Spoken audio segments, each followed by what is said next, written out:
Hi, everyone. Welcome to the House of Lou podcast. I'm your host, Veronica Theodoro. This episode of House of Lou is sponsored by Cardinals Nation. Today, I have a very special guest on the show with me. Melinda Klinghammer from Design and Detail is joining me in the studio. Design and Detail, as you may know, is a showroom for interior designers with locations in both St. Louis and Kansas City. This month, Melinda and her fabulous team are celebrating 20 years in business, and they're throwing a big party. I'll be there along with many of my colleagues, and I'm sure it's going to be a great time. I've known Melinda for many years, but I don't know a lot about her background and the story about how she got started in design. So I'll be asking her all about that and a lot more. Melinda has built a successful decades-long career that includes a 20,000 square foot showroom, the recent launch of a new line of natural stone veneers, and an inventory of more than 100 lines of fabrics, carpets, wallpaper, furniture, and hard case goods. I'm excited for my conversation with the one and only Melinda Klinghammer. But first, here's what's been going on in and around my house. I've been spending a lot of time thinking about all of the house projects that my husband and I are going to be undertaking this year.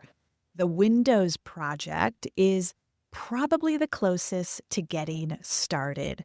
We're having to replace quite a few of them that shattered during the storm earlier this year.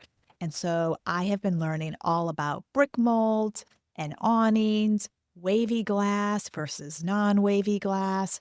We're hoping to have them installed by Christmas, maybe Thanksgiving, and I'll be sure to let you know how that project goes. On the other hand, the Spanish tile on the roof of my house is about 1 year out. Like, you can't even get the tiles before then. That's partly because of demand, but also because there's only one company in the United States that manufactures the style and color of clay tiles that we need. And that company's called Ludovici, which I think is based in Ohio. Fortunately, the roof is watertight now. We have not had to shrink wrap it, and I really hope this remains the case well into the winter months. The design committee on my street is working really hard to come up with a plan to restore our neighborhood's tree median. Last week, we met with Billy Haig of Forest Relief.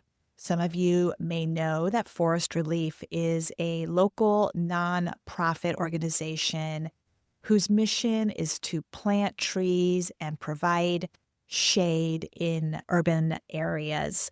They are very generously donating 15-gallon trees toward our rebuilding effort, and we are so thankful for their support. We are also thrilled to be partnering with local landscape architecture firm Arbolope Studio on a plan to design the tree median and other shared green spaces in our neighborhood.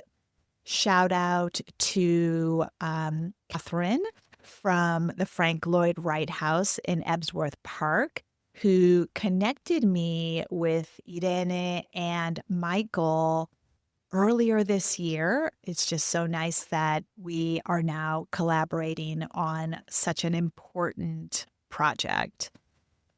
I have had the pleasure of meeting a lot of incredible people throughout the past few months, and so grateful for all of the talent and hard work that is going into rebuilding our neighborhoods. We'll be right back. Hey Cardinals fans, looking to kick off game day in style? Join the ultimate pre-game party at Cardinals Nation before every home game. It's a high-energy, DJ-hosted celebration packed with a full buffet and an all-inclusive bar. That's 2.5 hours of non-stop fun before the very first pitch. Grab your tickets now at cardinals.com/pregame. Now, let's get started with my interview. Melinda Klinghammer, welcome to the podcast. Thank you. So good to see you. You're just right up the street. I know. We're very close. We're neighbors. Yes, an easy commute for you this morning. Yes. Congratulations on 20 years in business. How do you feel? I am very excited. I'm overwhelmed, but I'm actually very proud. I can imagine. Tell me a little bit about the party that's going to be taking place on the 5th. What do you have planned for all of us? Oh my goodness. It is going to be so much fun. Not only are we celebrating Design and Detail's 20 years anniversary in St. Louis, it's actually the 5-year anniversary of Design and Detail in Kansas City. And then we are celebrating our expansion in St. Louis from 10,000 to 20,000 square feet. And then the first Casa Denza showroom in North America, which is a real stone veneer line that I have partnered with. We are expecting over 300 people. I have invited every designer I know, retired and not retired, that have helped me over the years succeed. I invited all my vendors because they are my partners, and I extended the invitation to my construction team, and the owner of Casa Denza is even flying in from India. Oh my gosh. Yeah, That is it's incredible. so exciting. Yes, Oh yes. my gosh, how fun. Yeah. Well, I, for one, am definitely looking forward to it. So when you look back on 20 years of Design and Detail, what stands out to you as your biggest accomplishment? That's very hard to narrow down. I tend to set obtainable goals. And so when I've reached them, then I'll set the next goal, because I feel like to be happy and successful, you need to set those obtainable goals. So I would say my expansion over the years is a combination of all my big accomplishments. That's great. That's great. I can't wait to see that expansion, that second floor. I've walked through it a couple of times, but I can't wait to see it complete. Yes. Well, the construction plastic came down this morning. Oh, great. So it's Great. Exciting. transforming. Did you always want to work in the interior design industry? How did you get your start? I'm actually coming from the finance and accounting world. And then when I moved to St. Louis in 1991, my first job was with Sonia Willman Designs. She had 2 retail stores and a design firm, and I did all her accounting. But I watched her do her creativity, and I just fell in love with the design industry. You can find your way into the industry by having other sets of skills. Absolutely. You come from a family of business owners. I'd love for you to talk to us a little bit about what it was like for you growing up in a family of entrepreneurs and what you learned from working with your parents that you rely on to run your company. My parents are awesome. They're the hardest working people I know. Both my brothers and myself, we grew up on a chicken farm, and then my parents bought a restaurant and went on to land development. I've learned from my parents to respect my vendors. We need each other to be successful. And then I respect my team. My door is always open for them to discuss any topic that they have. I learned that when I train somebody, I want to train them why they're doing a certain procedure, because they might take a shortcut that they don't know affects the next person who touches it. So I think that's important for them to know why they're doing something. Have you always prided yourself on having that hands-on approach with your employees, your colleagues? Always, always. I started Design and Detail with one of my great friends, Vicki Drasty. And from then, I will say almost every employee has come from a recommendation from a peer, Okay. or a friend. And that's so great, because it's hard to find that perfect person. I will say that over the years, I've had several people leave, but I have 5 current employees that work for me now that have left over the years to go explore a different industry.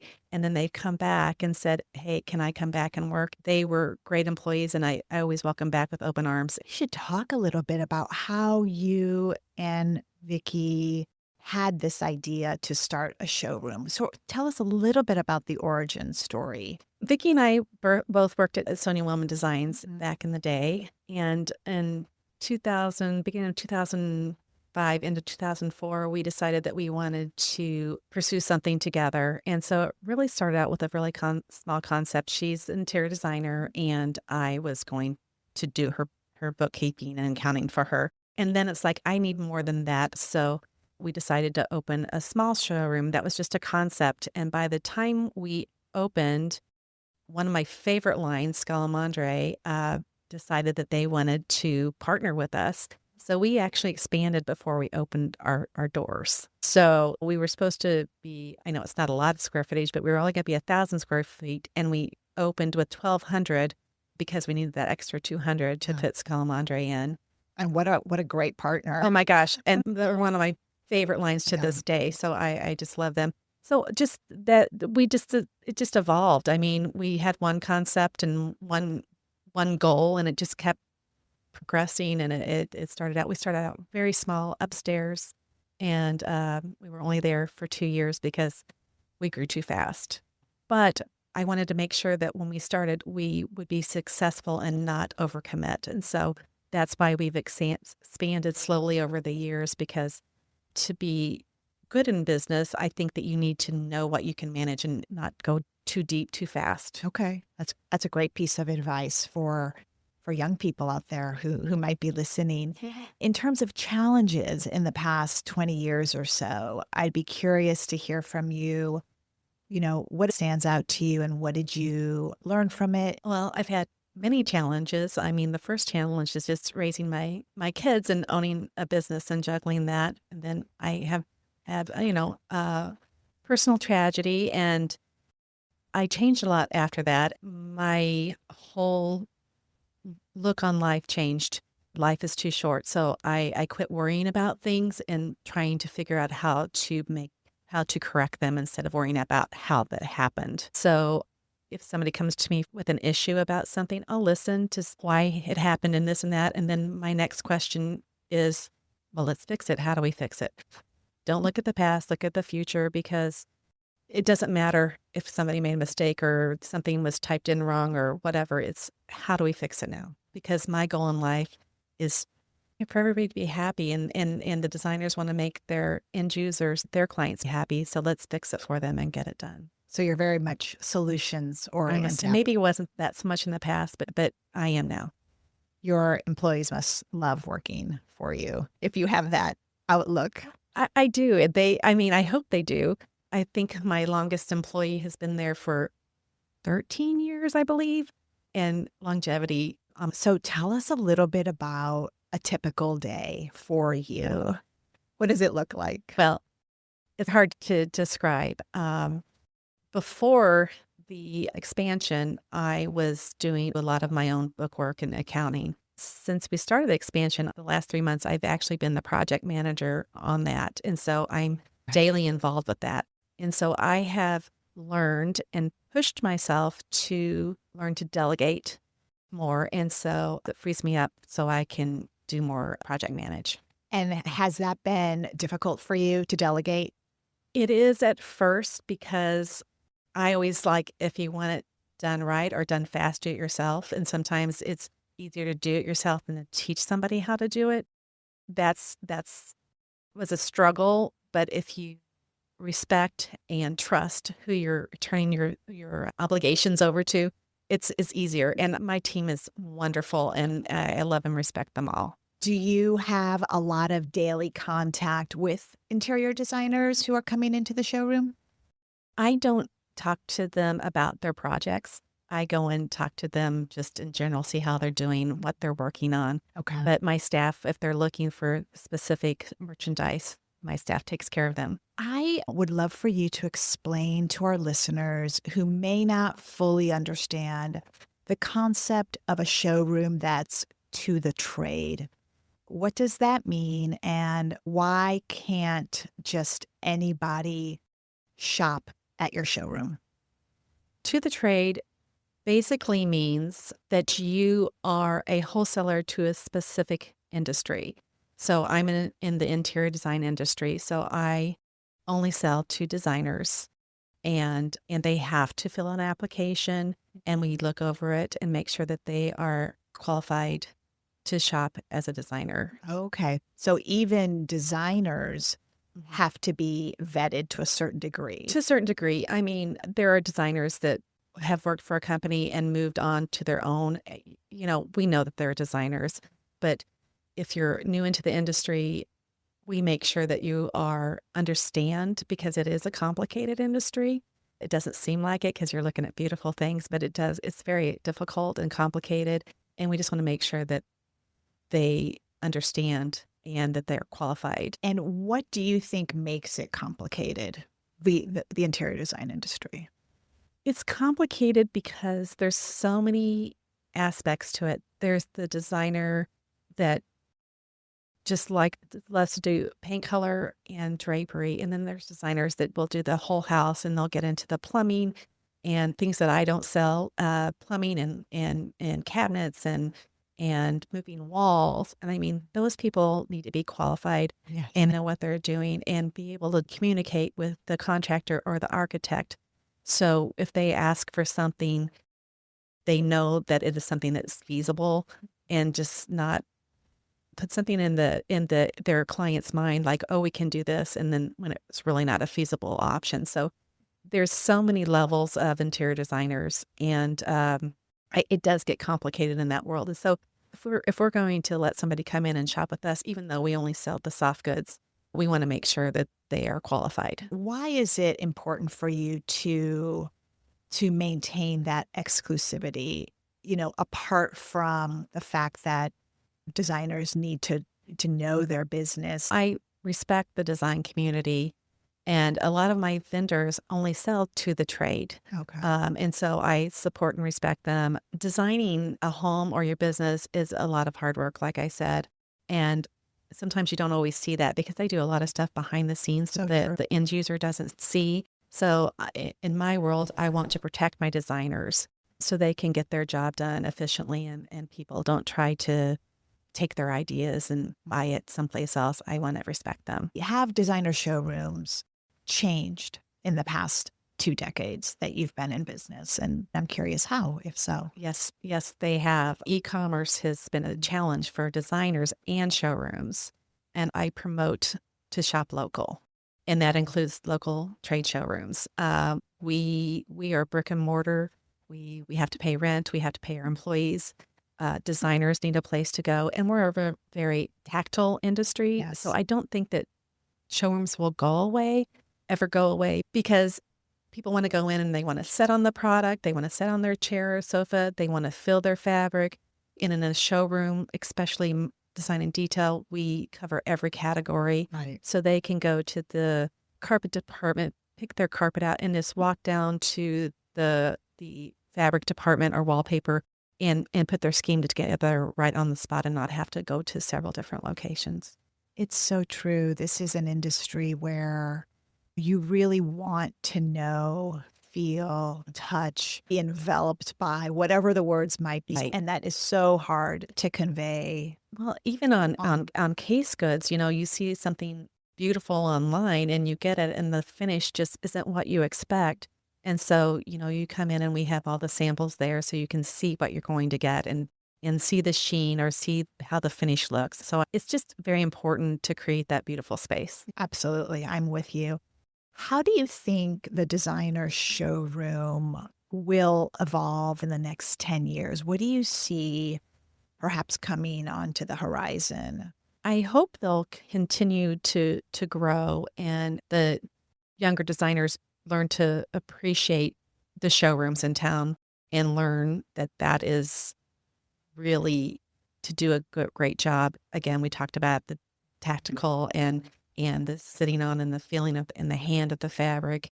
And I wasn't planning on expanding again, but I listened to the designers that came in and said, we need bigger space. When I expanded, I didn't take on hardly any new lines. I just embraced the lines I had and I gave them more room, some breathing room so that it's easier shopped. I hope that continues in that way because that's what I'm gambling on. Do you think it's the younger designer as a cohort that perhaps doesn't fully embrace the value of the showroom because they're just used to shopping online and e-commerce is second nature to them? I would say that's a lot of it. Okay. I think that we're all so used to just hopping online and shopping Amazon or whatever. I think shopping local is very important. I do think that the older design community, they didn't have that, and so they learned how to use showrooms and see vendors. But I think the younger designers, they're talented, but I think that if they would come more into the showrooms and embrace what we offer, I think that it would actually help them in the long run. It's fun to watch designers go to one area and grab a piece of carpet or rug and then walk to the wallpaper, to the Farrow Ball paint. I even have paint and just put a presentation together for their client. And it's instead of waiting for something to come through the mail to see if it's right. How do you decide what new lines to represent? What is that process like? Because I would imagine you can't just bring on any line, right? No, when we first started in 2005, we had some fabulous lines that approached us, or we approached them, and they decided to partner with us, and we were grateful for that. But over the years, we've been able to be more selective, and so when somebody approaches us, or we approach them, but a lot of lines approach us, we kind of vet them. Like, is it a product line we need? Is the style something we have, or do we need to add it? Would it complement what we already have, or does it fit, or is it like way out of balance from what our designers would want? And St. Louis is different than New York, so Right. something that might be very hot in New York, it might not be a fit for St. Louis or for most of St. Louis. Right. So you have to know how much space do they need, all kinds of things you have to consider. How do you, as a business person, keep your pulse on what St. Louis designers want? I rely on my team a lot and designers. My door's open for designers too. I have designers walk in my office all the time suggesting lines, Okay. and we'll take a look at them. And if we think it's a fit, or if they even have a wholesale program, a lot of them don't. Oh. And we evaluate them. I also had the privilege of being invited to join a showroom owners group, the consortium, that consists of 9 showrooms over North America. We meet once a year at least, and we Zoom all the time. We get together and we talk about product lines. We talk about new vendors. We talk about issues, problems, good things, bad things. And I actually got introduced to Casadenza through my group. I met the North American distributor and we end up being business partners. He invited me to join his company. So now I am part owner of the North America distribution for Casadenza. What do you enjoy the most about working in this field or working with designers? When I started working with Sonia over 30 years ago, just watching the designers and the creativity. And, I know what I like. I can go in and I'm like, I love this wallpaper, or I love this sofa, but I don't know how to put it together. I mean, over the years, I'm getting pretty good at it, but I'm not a designer. But watching them take things and put things together you would never think of. Right. So designers have this special eye and talent that just amazes me. And to be around that and see it, I love it. So, what is your dream for Design in Detail in the next 5 years as our closing question? Oh, well, I don't think I'll be retired. I think I need to take a breath. I have a lot of great young employees, including my son, that I'm hoping will grow with the company. And, when I retire someday, they'll still be there. It's fun industry, and I love my team and my staff, and I love getting up and coming to work every day. It makes me happy. Oh my gosh. Well, you can't ask for more than that, right? Yeah. Thank you, Melinda, so much for joining us, and congrats on the 20 years. And I look forward to the big event next week. Perfect. Thank you. And now on to these views. The fall season is a great time to get out and try something new. Here's what's on my agenda. On September 11th from 10 to noon, celebrate Shaw Nature Reserve's centennial by taking a guided hike with Dr. James Traeger, a retired Shaw Nature Reserve naturalist. He'll accompany you on a 2-mile walk to visit areas on the prairie and wetland trails. Learn how to establish plantings, pick up some tips, and view blooms along the way. On September 14th from 9 to 11 a.m., Urban Buds is hosting a kids' flower workshop. A tour of the flower farm plus snacks are included. This event offers an immersive way to get children interested in flowers and flower arranging from a young age. And on September 21st, the studio at Beauwood is hosting a broderie percée workshop from 10 to 4 p.m. This style of applique, which translates to Persian embroidery in French, became popular in the 17th century. The technique involves floral, bird, and butterfly motifs cut out of chintz fabric and embroidered onto a background fabric. This sounds like something that's right up my alley. Thanks, everyone, for joining me today. And again, congratulations to Melinda and her team on their 20-year anniversary. Thanks for listening to the House of Lou podcast. Be sure to follow us and share the episodes with your friends. Be in touch. Subscribe to our design and home newsletter at stlmag.com/newsletters and follow along on Instagram at St. Louis Mag. You can follow me at VT Lookbook. If you loved what you heard, show us some love by rating and reviewing us on Apple Podcasts, Spotify, and wherever you choose to listen. We'll see you next time. And just remember, there's so much to see in St. Louis if you know where to look.